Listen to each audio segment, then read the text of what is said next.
Hello guys, আজকে আমি আপনাদের শিখাবো কিভাবে কই মাছের পাতুরি রান্না করতে হয়। এই যে এখানে আমি লাউ পাতা নিয়ে নিয়েছি, কিছু কাঁচামরিচ দিয়ে দিলাম, পেঁয়াজ দিয়ে দিলাম, সামান্য লবণ দিয়ে দিয়েছি পরিমাণ মতো। এই যে দেখতে পাচ্ছেন আমার শাশুড়ি সব দিয়ে দিচ্ছে এখানে। এখন মাখিয়ে নেবে। পাতুরি রান্নার ক্ষেত্রে সরিষার তেল অনেকগুলা লাগে, এই যে দেখতে পাচ্ছেন আমরা যে তরকারি খাই তার থেকে দ্বিগুণ বেশি।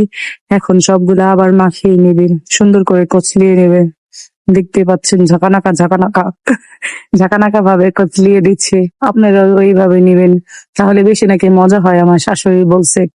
অনেকগুলা পেঁয়াজ দেওয়ার পরেও আমার শাশুড়ি বলতেছে পেঁয়াজ নাকি কম হয়ে গেছে, এই জন্য বাকি আরেকটা তরকারির জন্য পেঁয়াজ কাটা ছিল সেগুলো দিয়ে দিচ্ছে। আবার আবার কচলিয়ে নিচ্ছে। এই যে দেখেন এখন মাছগুলা দিয়ে দিছে, মাছগুলো এখন সাজাই দিবে। লাইন বাই লাইন মাছগুলা সাজাই দিতেছে। এই যে দেখেন কি সুন্দর করে দিতেছে, সবগুলো উপরে দিয়ে দিতেছে যাতে তরকারিটা তো আর নাড়া হবে না, এই জন্য মাছগুলা যাতে ভেঙে না যায় তাই উপরে উপরে দিয়ে রাখতেছে সুন্দর করে। দেখেন এই যে এখন পানি দিয়ে দিতেছে, পরিমাণ মতো পানি দিয়ে দিবে।